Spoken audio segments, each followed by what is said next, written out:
Olá, tudo bem? Este é o curso Formação em Direitos Humanos e Cidadania, Teoria e Prática. Sejam bem-vindos! Nessa segunda parte da aula sobre costumes e mentalidades, você vai conferir uma visão conceitual para enfatizar o desenvolvimento social e econômico do país até o período mais recente. Para isso, você fica na companhia do professor Pedro Aguerre, diretor-secretário da Escola de Governo e professor doutor da PUC São Paulo. Tenha uma ótima experiência e boa aula!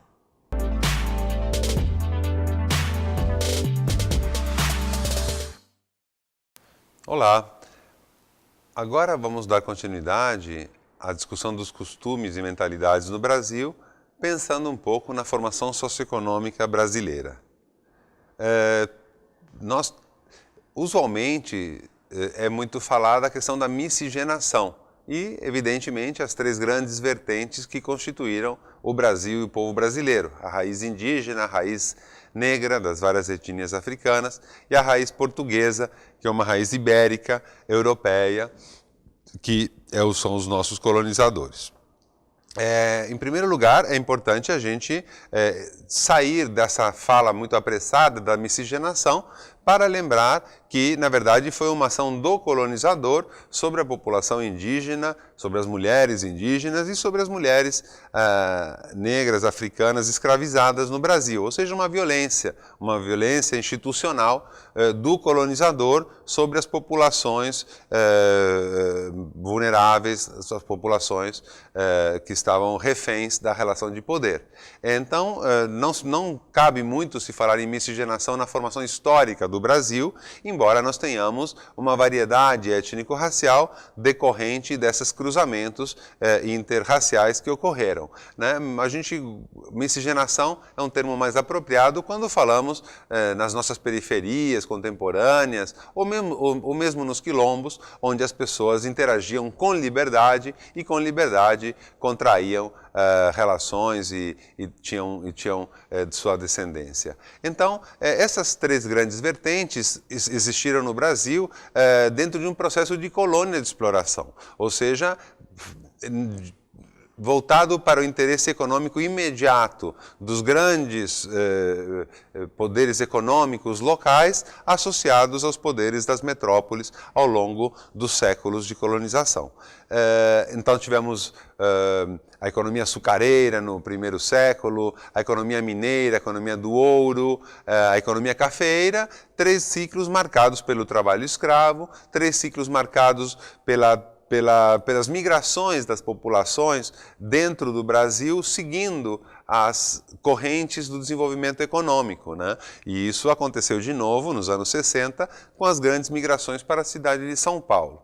De forma que nós temos uma situação de uma colônia de exploração que foi constituída com base em trabalho escravo, que gerou regiões com diferentes características culturais, porque tiveram uma ocupação econômica e social em diferentes períodos, fazendo com que surgissem diferentes contextos culturais, como, por exemplo, o nordestino, o do Cerrado, o da Caatinga, o dos Pampas, e de acordo com os territórios e as características da ocupação.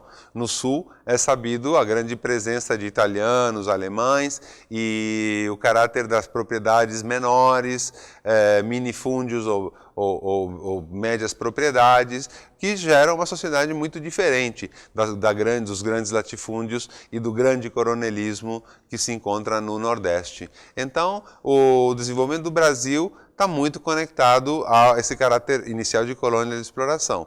E, ao longo da República, tivemos alguns momentos que foram mais voltados para o desenvolvimento autônomo do país, da nação, como, por exemplo, o momento 30-50, 1930-50, de início da industrialização, e dos 50 em diante, quando foi o grande processo de substituição de importações, a indústria automobilística, que, se bem voltada para o mercado exportador, permitiu a formação de um mercado interno e o desenvolvimento nacional.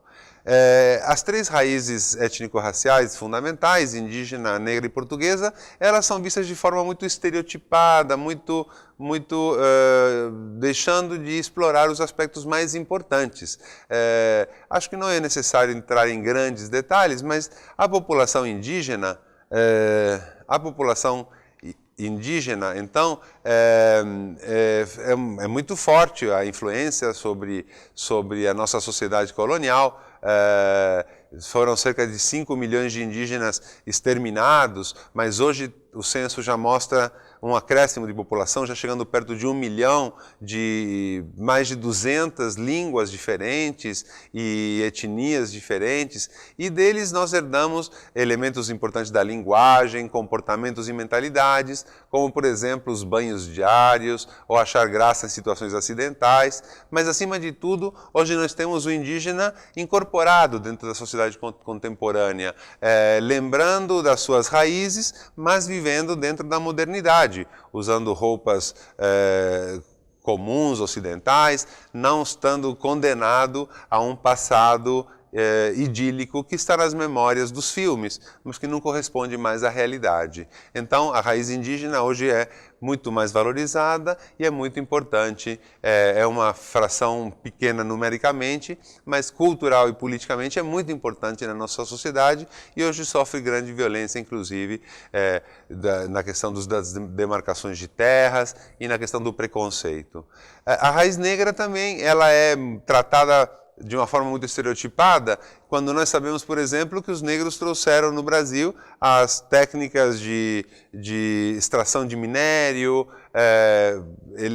uma diversidade cultural extraordinária com as religiões de matriz africana, culinária, costumes cotidianos, mesmo a forma de organização social que se encontra nos quilombos, né, no quilombo dos Palmares, que a figura do zumbi é a figura que representa o 20 de novembro, o dia que a população negra celebra todos os desafios da igualdade ainda por conquistar. E a questão negra traz a questão da criminalização pela polícia, pelo racismo institucional também.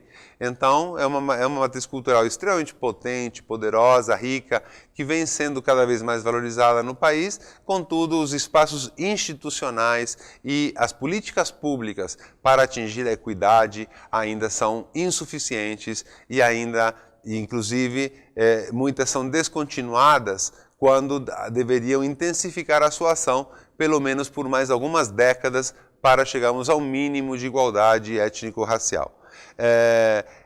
Uma coisa que nós lembramos aqui, o texto que vocês podem buscar na internet, Pai contra Mãe, do Machado de Assis, em que o grande escritor fala como no século XIX a questão da escravidão era colocada como uma questão moralmente aceitável na época, embora Machado de Assis evidentemente não concordasse, mas ele explicava no texto dele que era um costume da época, a necessidade faz o ladrão, o caçador de escravos era uma figura comum, não é? E são todas coisas muito tristes, mas que de fato, em determinados períodos, eram naturalizados como adequados, né? Mas tudo isso é importante para frisar que não são mais aceitáveis esses comportamentos hoje. Por exemplo, o Brasil é um dos únicos países que produz prédios com quarto de empregada. E os quartos de empregada quase sempre não têm insolação e aireamento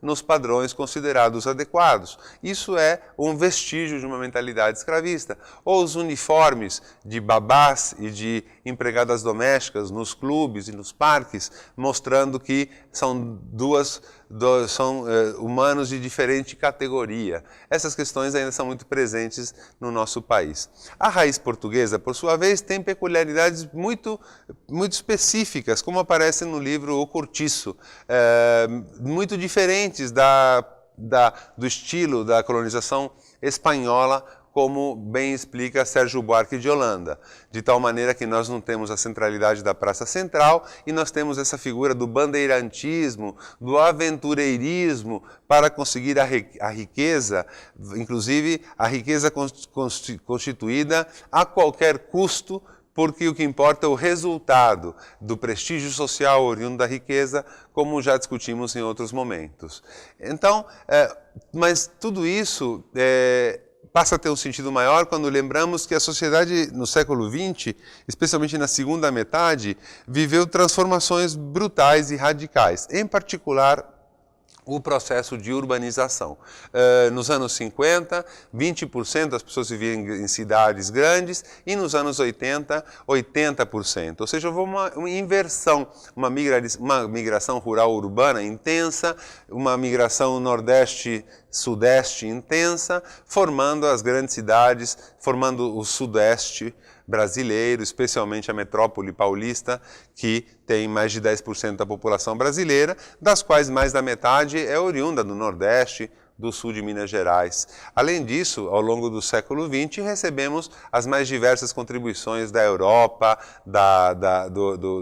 do leste europeu, da América Latina e mesmo asiáticos, como japoneses e coreanos, chineses, entre outros. De tal forma que o Brasil acabou, durante o século XX, se constituindo como uma sociedade muito cosmopolita e variada culturalmente, mas sem superar a brutal desigualdade e o lugar secundarizado e o lugar inferiorizado das populações negras e pobres, especialmente nordestinas no nosso país, sobre as quais pesa um preconceito e um estigma que não deveria existir e que não tem muita base na realidade.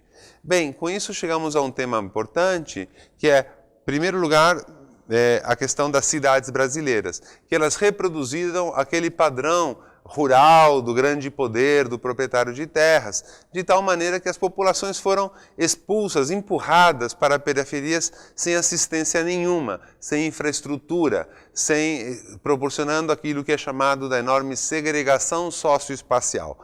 E não somente as cidades ficaram com uma infraestrutura urbana extremamente precária, uma mobilidade absurdamente precária, com tempo de deslocamento casa-trabalho imenso, que gera um desgaste brutal da nossa população, mas também reproduzindo relações de clientelismo político, fazendo com que você tenha donos de clientelas políticas que conseguem, digamos, amarrar num voto de cabresto na modernidade como era no passado.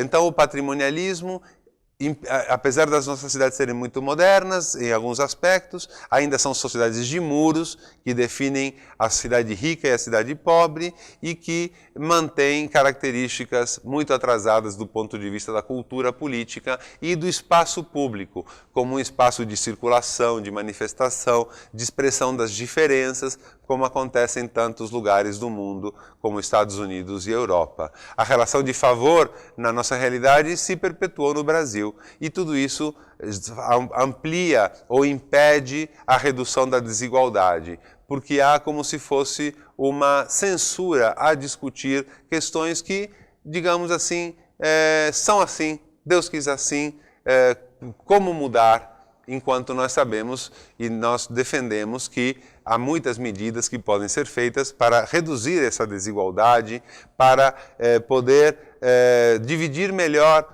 os lucros e os benefícios do desenvolvimento entre todos. Dessa forma, a distribuição de renda no Brasil, de 81 para 95, que pega o começo da era democrática no Brasil, depois da ditadura, fez com que os 50% mais pobres até diminuíssem a sua parcela na renda nacional de 14% para 13%, enquanto 1% mais rico cresceu de 13% para 14%. De 2000 até 2012, houve uma melhoria relativa importante, onde os 40% mais pobres cresceram um pouco mais do que os 10% mais ricos. Então, a diferença entre os mais ricos e mais pobres era de 17 vezes em 2002 e passou para 12 vezes em 2012. Ou seja, uma mudança importante, mas ainda muito insuficiente. Quando falamos em desigualdade de renda, estamos falando também não somente isso, mas tudo que vem junto. por exemplo, um aumento da renda, junto com o aumento da educação, junto com o aumento da presença do SUS e dos exames pré-natais, dos cuidados fundamentais, tudo isso tem um impacto econômico muito maior do que meramente o efeito renda. E não devemos esquecer que essas últimas 2 décadas tiveram uma característica de melhoria do salário mínimo, de melhoria do emprego e, portanto, oportunizando um maior desenvolvimento social, não apenas no quesito renda, mas no quesito bem-estar, maturidade e opções de vida. Na questão étnico-racial, contudo, os avanços foram muito pequenos, muito tímidos ainda. Tivemos uma grande presença da população negra nas universidades, que multiplicou vezes 5 as pessoas que entraram e concluíram a universidade, mas ainda é uma realidade em que os negros são menos de 25% do que os brancos dentro das universidades, quando na população eles são mais da metade da população no Brasil. Dessa forma, nós temos um desafio educacional muito presente ainda, que é que na educação infantil avançamos muito, mas faltam muitas crianças chegarem à educação infantil. No ensino fundamental existe a evasão de 1/3 das pessoas ainda, no ensino médio é concluído por metade da população. E tudo isso reflete uma situação que, embora a população pobre seja uma questão delicada e que as políticas públicas devem estar focadas na melhoria da educação das populações mais pobres, nós também temos que chamar a atenção que a educação de elite no Brasil, comparados aos países mais ricos do mundo, é uma das piores. Então, nós ainda formamos elites de pouquíssima qualidade para poder ocupar os espaços de poder no Brasil e para poder ter uma visão de Estado, uma visão mais abrangente. Dessa forma, as nossas elites se preocupam muito mais com o próprio interesse pessoal, porque não conseguimos ter um processo de fomentar elites que pensam no país, pensam na nação, como era pensado pelo sonho do nosso grande pensador Sérgio Buarque de Holanda. Então, vamos, para concluir, o nosso cardeal Paulo Evaristo Arnes dizia: a pior forma de fazer política é não fazer política. Política é importante demais para ficar só na mão dos políticos. Não basta só eleger, é preciso acompanhar e fiscalizar. O poder... Como usamos nosso poder? Para dominar ou para servir ao bem comum? E por fim, o Chico Whittaker dizia: olha, temos 4 tipos de cidadão. Os meios cidadãos, que nem sabem que têm direitos e vivem na própria sobrevivência. Os cidadãos passivos, que sabem que têm direitos, mas esperam passivamente que sejam respeitados e quando perdem não sabem nem para onde rumar. Os cidadãos ativos, que lutam pelos direitos, e os verdadeiros cidadãos, que lutam pelos seus direitos e pelos direitos dos outros, que são ativos e solidários, e entram na política para lutar por um mundo melhor, ao mesmo tempo em que procuram transformar a si mesmo, transformando-se para serem capazes de exercer, onde estiverem, o mais possível, um poder não como dominação, mas como serviço a favor de todas e de todos. Então, eu termino com essa imagem do Torres Garcia, que mostra a América do Sul como ela pode ser representada não colocando o norte em cima, desenvolvido, e o sul embaixo. Ela está invertida e mostrando então que um outro mundo é possível, mostrando então que o sul é o lugar da maioria da população que tem direito ao desenvolvimento tanto quanto qualquer outra parcela das pessoas. E eu termino então estas 2 aulas sobre costumes e mentalidades, esperando que tenha suscitado questões que busquem aprofundamento e que sigamos juntos em busca de um mundo melhor, com mais cidadania ativa. Muito obrigado a todos.